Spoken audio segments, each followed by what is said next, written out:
Hello friends, स्वागत है आपका अपने YouTube channel Bihar board study point प्रिंसर पे। आज की क्लास में हम लोग लूसेंट बुक का अगला टॉपिक पढ़ने वाले हैं और आज की क्लास में हम दो टॉपिक कवर करेंगे। एक है शैव धर्म और एक है वैष्णव धर्म। शैव धर्म और वैष्णव धर्म दोनों धर्मों के बारे में आज हम लोग पढ़ने वाले हैं। तो चलिए शुरू करते हैं। हमारा पहला जो क्वेश्चन है वो है कि शैव धर्म क्या है। आखिर जो ये शैव धर्म पढ़ने वाले हैं ये क्या है। देखिए, शैव का अर्थ होता है, मतलब नॉर्मली जो हम लोग जानते हैं वो होता है भगवान शंकर यानी कि शिव। और भगवान शंकर को तो आप लोग जानते ही हैं। तो भगवान शिव की पूजा करने वालों को शैव एवं शिव से संबंधित धर्म को शैव धर्म कहा गया है। मतलब कि जो लोग भगवान शंकर की पूजा करते हैं, उनके भक्त होते हैं, उनको शैव कहा जाता है। और शिव से संबंधित जो भी धर्म है वो शैव धर्म कहलाता है। भगवान शंकर को तो आपने देखा ही होगा, यहाँ पे देख सकते हैं उनका फिगर कि इनको तो महादेव, महाकाल कई नामों से लोग जानते हैं। ठीक है। फिर दूसरा क्वेश्चन है कि शिवलिंग उपासना का प्रारंभिक पुरातात्विक साक्ष्य किस संस्कृति के अवशेषों से मिलता है। शिवलिंग, जैसे कि यहाँ पे देख सकते हैं, ये शिवलिंग है और इसी की पूजा ज़्यादा लोग करते हैं। तो शिवलिंग की उपासना, उपासना मतलब होता है पूजा करना, का प्रारंभिक पुरातात्विक साक्ष्य माने सबसे पहले शिवलिंग का जो उपासना हो रहा है, पूजा हो रहा है, उसका पुरातात्विक साक्ष्य किस संस्कृति का अवशेष से मिला है। तो वो पता चला है हड़प्पा संस्कृति से। हड़प्पा संस्कृति से ये पता चला है कि उस समय भगवान शंकर की पूजा होती थी। क्योंकि पिछले क्लास में हम लोगों ने पढ़ा भी है हड़प्पा संस्कृति में कि वृक्ष की पूजा और भगवान शंकर की पूजा उसी संस्कृति से स्टार्ट होती है। अगला प्रश्न है कि ऋग्वेद में शिव के लिए किस नाम का उल्लेख किया गया है। मतलब ऋग्वेद में शिव के लिए कौन सा नाम यूज किया गया है। तो वो नाम है रुद्र। वहाँ पे भगवान शंकर को रुद्र कहा जाता है। 4 नंबर क्वेश्चन है कि अथर्ववेद में शिव को क्या कहा गया है। ये तो ऋग्वेद में रुद्र कहा गया है, लेकिन अथर्ववेद यानी अंतिम ग्रंथ जो है 4 नंबर वेद, उसमें कहीं पे भौ कहा गया है, कहीं पे सौ कहा गया है, कहीं पे पशुपति और कहीं पर भूपति, यानी 4 नाम है। भौ, सौ, पशुपति, भूपति, ये चारों नाम भगवान शंकर के लिए ही प्रयोग किए गए हैं। 5वां क्वेश्चन है कि लिंग पूजा का पहला स्पष्ट वर्णन किस पुराण में मिलता है। मतलब वो कौन सा पुराण है जिसमें ये पता चलता है कि भगवान शंकर के लिंग का पूजा होता था। तो वो पुराण है मत्स्य पुराण। कौन सा पुराण? मत्स्य पुराण। 6 नंबर क्वेश्चन है महाभारत के किस पर्व से लिंग पूजा का वर्णन मिलता है। तो वो है अनुशासन पर्व। महाभारत के अनुशासन पर्व से पता चलता है कि भगवान शंकर के लिंग की पूजा उस समय भी होता था। रुद्र के पत्नी के रूप में, यानी भगवान शिव के पत्नी के रूप में पार्वती का नाम किस आरण्यक में लिया गया है। तो वो आरण्यक है तैत्तिरीय। पार्वती देख सकते हैं, भगवान शंकर उनकी पत्नी ये पार्वती है। ठीक है ना। तो पार्वती का जो नाम है किस अरण्यक में लिया गया है। तो तैत्तिरीय अनक, तैत्तिरीय अरण्यक में रुद्र की पत्नी के रूप में इनका नाम लिया गया है। फिर है 8 नंबर, शिव की पत्नी की सौम्य रूप कौन कौन से हैं। तो शिव की पत्नी के सौम्य रूप मतलब बहुत सारे रूप है इनका। पद्मा, इनको पद्मा भी कहा जाता है, पार्वती भी कहा जाता है, उमा, गौरी, भैरवी, 5 नाम से लिया गया है। पहला याद कर लीजिए ठीक से, पद्मा, दूसरा पार्वती, तीसरा उमा, चौथा गौरी और 5वां भैरवी। 9 नंबर प्रश्न है वामन पुराण में शैव संप्रदाय की संख्या कितनी बताई गई है। मतलब जो वामन अवतार हुआ था भगवान विष्णु का, उस पुराण में शैव संप्रदाय यानी कि जो भगवान शिव के जो भक्त हैं उनकी संख्या कितनी बताई गई है। तो वो 4। कितनी संख्या बताई गई है? 4 संख्या बताई गई है। यहाँ पे वामन अवतार दिख रहे हैं, जब राजा बलि था तो उसी समय की ये बात है। 10 नंबर प्रश्न है शैवों का सर्वाधिक प्राचीन संप्रदाय कौन सा है। तो वह है पाशुपत। पाशुपत जो है वो शैवों का सबसे प्राचीन संप्रदाय है। 11 नंबर है पाशुपत संप्रदाय के संस्थापक कौन थे। उनका नाम था लकुलिस। लकुलिस पाशुपत संप्रदाय के संस्थापक थे। 12 नंबर है पाशुपत संप्रदाय के अनुयायियों को क्या कहा गया है। यानी पाशुपत संप्रदाय के अंतर्गत जितने भी अनुयायी थे, जितने भी शिष्य थे, उनको क्या कहा जाता था? तो उनको कहा जाता था पंचाथरिक। पंचाथरिक। 13 नंबर है, श्रीकर पंडित कौन थे? श्रीकर पंडित कौन थे?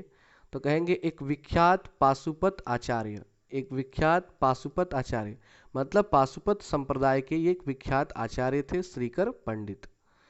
14 नंबर है, कपालिक संप्रदाय के इष्ट देव कौन थे? तो वो थे भैरव। कपालिक संप्रदाय के जो मतलब कपालिक संप्रदाय वाले जिनको अपना भगवान मानते थे वो थे भैरव। कपालिक संप्रदाय का प्रमुख केंद्र कौन सा स्थान था? तो श्रीशैल। कपालिक संप्रदाय का प्रमुख केंद्र कौन सा थी? श्रीशैल। फिर है काला मुख संप्रदाय के अनुयायियों को शिव पुराण में क्या क्या कहा गया है? यानी काला जिसका मुख है, काले मुख वाले संप्रदाय के अनुयायियों को, तो उनको कहा गया है महावर्तधर। महावर्तधर काले मुख वाले संप्रदाय के अनुयायियों को कहा गया है महावर्तधर। 17 नंबर है, किस संप्रदाय के लोग नर कपाल में, कपाल मतलब होता है सर, कपार में ही भोजन, मतलब कौन से संप्रदाय के लोग जो कपार में रख के मतलब कचूरा बना के उसी में खाना खाते हैं, पानी पीते हैं और उसी में सूरापान करते हैं, मतलब किसी प्रकार का कोई भी पेय पदार्थ भी उसी में पीते हैं, और साथ ही अपने शरीर पर चीता की भस्म बनाते हैं और उसी में से भस्म रख कर अपने शरीर पर भी लगाते हैं। तो वो है काला मुख संप्रदाय के लोग। काला मुख संप्रदाय के लोग जिनको अघोरी भी कहा जाता है। शुद्ध फिल्म में देखे होंगे आप लोग अघोरी बाबा। 18 नंबर क्वेश्चन है, लिंगायत संप्रदाय कहाँ प्रचलित था? तो वो था दक्षिण भारत में। लिंगायत संप्रदाय दक्षिण भारत में। लिंगायत संप्रदाय का दूसरा नाम क्या था? तो वो था जंगम। लिंगायत संप्रदाय का दूसरा नाम जंगम। लिंगायत संप्रदाय के लोग किसकी उपासना करते थे? तो शिवलिंग की। लिंगायत संप्रदाय का मुख्य धार्मिक ग्रंथ कौन सा है? शून्य संपादनी। शून्य संपादनी, ठीक से याद कर लीजिएगा। लिंगायत संप्रदाय का मुख्य धार्मिक ग्रंथ कौन सा है? तो शून्य संपादनी। फिर है, लिंगायत संप्रदाय के प्रवर्तक कौन है? तो उनका नाम है अल्लभ प्रभु। अल्लभ प्रभु, ये भी साउथ है, साउथ इंडियन है। 23 नंबर है, 10वीं शताब्दी में नाथ संप्रदाय की स्थापना किसने की? 10वीं शताब्दी की बात है, उस समय नाथ संप्रदाय की स्थापना किसने की? तो उनका नाम था मत्स्य इंद्रनाथ। मत्स्य इंद्रनाथ। नाथ संप्रदाय का व्यापक प्रचार प्रसार किसके समय में हुआ? मतलब नाथ संप्रदाय का बहुत ज़्यादा प्रचार प्रसार किनके शासनकाल में हुआ? वो थे बाबा गोरखनाथ। यहाँ पे देख सकते हैं, ये बाबा गोरखनाथ है, इनका मंदिर गोरखपुर में है, जहाँ पे हमारे यूपी के माननीय मुख्यमंत्री श्री ये आदित्य योगी जी हैं, वो वहाँ के पुजारी भी थे, बहुत साल तक रहे हैं गोरखपुर में। उसके बाद एमपी बने और आज वो उत्तर प्रदेश के मुख्यमंत्री हैं। अब क्वेश्चन होता है 25 नंबर, एलोरा के प्रसिद्ध कैलाश मंदिर का निर्माण किसने करवाया? यानी एलोरा एक जगह है जहाँ पे कैलाश मंदिर बना हुआ है, ये दिख रहे हैं, ये एलोरा का कैलाश मंदिर है। तो इस मंदिर को कौन बनवाया है? तो राष्ट्रकूटों ने, मतलब राष्ट्रकूट के राजाओं ने। 26 नंबर है, चोल शासक राजराज, उसका नाम था, चोल वंश का शासक था राज प्रथम, ने तंजौर में, कहाँ पर? तंजौर में किस मंदिर का निर्माण करवाया? तो वो मंदिर था राजराजेश्वर शैव मंदिर। राजराजेश्वर शैव मंदिर का निर्माण कराया था राज प्रथम ने तंजौर में। 27 नंबर है, कुषाण शासकों की मुद्राओं पर किनका एक साथ अंकन प्राप्त होता है? तो शिव एवं नंदी का। नंदी समझते हैं, वहीं उनका जो बैल था भगवान शंकर का, बसाहा बैल, और भगवान शंकर का। तो कुषाण शासकों की मुद्रा पर, यानी कुषाण वंश के जो शासक थे वे अपनी सिक्कों पर भगवान शंकर और नंदी बैल का चित्र बनवाते थे। तो इस तरह हमारा शैव वंश, शैव धर्म समाप्त होता है। चलिए हम शुरू करते हैं अगला टॉपिक, वैष्णव धर्म, ठीक है ना, क्योंकि आज मैंने बोला था ना कि 2 धर्म कंप्लीट करना है, क्योंकि छोटा छोटा है इसलिए मैंने इसको कवर कर दिया कि क्या अलग अलग वीडियो बनाया जाए। तो पहला क्वेश्चन इसमें, वैष्णव धर्म के विषय में प्रारंभिक जानकारी कहाँ से मिलती है? मतलब ये वैष्णव धर्म मतलब समझिए विष्णु भगवान की बात होगी इसमें, और शैव धर्म मतलब शंकर भगवान की। तो ये टोटल जानकारी उपनिषदों से मिलती है। कहाँ से? उपनिषदों से। वैष्णव धर्म का विकास कहाँ से हुआ? तो श्रीमद् भागवत गीता से। भागवत गीता आप लोग सुने होंगे, जो भगवान कृष्ण ने महाभारत का प्रथम दिन का जो युद्ध था उसी दिन अर्जुन को दिया था, तो वो श्रीमद् भागवत गीता के नाम से जाना जाता है। तो वैष्णव धर्म का विकास वहीं से होता है, श्रीमद् भागवत गीता से। भगवान नारायण, नारायण मतलब विष्णु भगवान को कहा जाता है, को पूजने वाले क्या कहलाते थे? तो उनको कहा जाता है पंचरात्र। पंचरात्र, भगवान विष्णु की पूजा करने वाले व्यक्ति को पंचरात्र कहा जाता है। वैष्णव धर्म के प्रवर्तक कौन थे? भगवान कृष्ण। अगला प्रश्न है, कृष्ण का उल्लेख सबसे पहले किस रूप में हुआ है? तो वो हुआ है छांदोग्य उपनिषद में। किस उपनिषद में? छांदोग्य उपनिषद में देवकी पुत्र, क्योंकि उनकी माँ का नाम क्या था? देवकी, और पिता का नाम वासुदेव। तो देवकी पुत्र और अंगिरस के शिष्य के रूप में, इनके गुरु का नाम था अंगिरस, तो अंगिरस के शिष्य के रूप में और देवकी पुत्र के रूप में छांदोग्य उपनिषद में, छांदोग्य उपनिषद में। 6 नंबर क्वेश्चन है कि वासुदेव कृष्ण का सबसे प्रारंभिक अभिलेख के उल्लेख किस अभिलेख में पाया गया है? तो वासुदेव कृष्ण कहा जाता था कृष्ण भगवान को। वासुदेव कृष्ण किनको कहा जाता था? कृष्ण भगवान को। तो कृष्ण भगवान का जो प्रारंभिक अभिलेख है वो किस अभिलेख में पाया गया है? तो वह है वेश नगर स्तंभ अभिलेख। वेश नगर स्तंभ अभिलेख में भगवान कृष्ण का प्रारंभिक अभिलेख मिलता है। विष्णु के 10 अवतारों का उल्लेख किस पुराण में मिलता है? तो वह है मत्स्य पुराण, क्योंकि भगवान विष्णु का 10 अवतार माना जाता है। भगवान विष्णु के 10 अवतारों के नाम लिखें। तो पहला अवतार है मत्स्य। मत्स्य यानी कि मछली, यहाँ पे देख सकते हैं फिगर बना हुआ है, यहाँ पे देख लीजिए मछली है नीचे से, तो ये मत्स्य अवतार है, ठीक है। कुर्म, कुर्म मतलब होता है कछुआ, तो कछुआ का भी अवतार इन्होंने लिया था, आप देख सकते हैं यहाँ पे देखिए कछुआ है। वराह मतलब होता है सुअर, इन्होंने सुअर का भी रूप धारण किया था, तो इसमें आप देख सकते हैं, यहाँ पे देख लीजिए ये सुअर बने हुए हैं। नृसिंह मतलब आधा पुरुष और आधा शेर का भी रूप धारण किया था इन्होंने, तो पिक्चर यहाँ पे देख सकते हैं, ये आधा शरीर जो है वो पुरुष का है, मनुष्य का है, और ये शेर का है, और इस रूप को धारण करके उन्होंने हिरण्यकश्यपु को मारा था।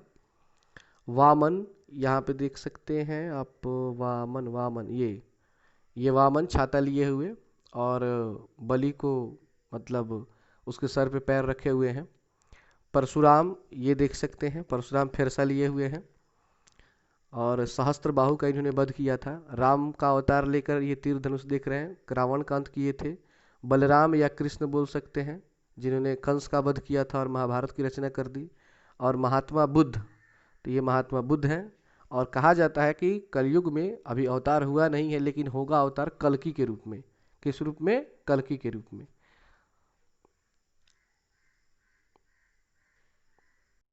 सॉरी, थोड़ा सा मिस्टेक हो गया। चलिए 9 नंबर क्वेश्चन है, गुप्त काल में भगवान विष्णु का कौन सा अवतार सबसे अधिक प्रचलित है? मतलब 10 अवतारों में गुप्त काल में सबसे अधिक प्रचलित इनका कौन सा मतलब वो रूप है? तो वो अवतार है वराह, यानी कि वराह जो अभी आपको बताए जो सुअर का है, ये सबसे फेमस है। कहाँ पे है ये? यहाँ पे देख सकते हैं नीचे की तरफ।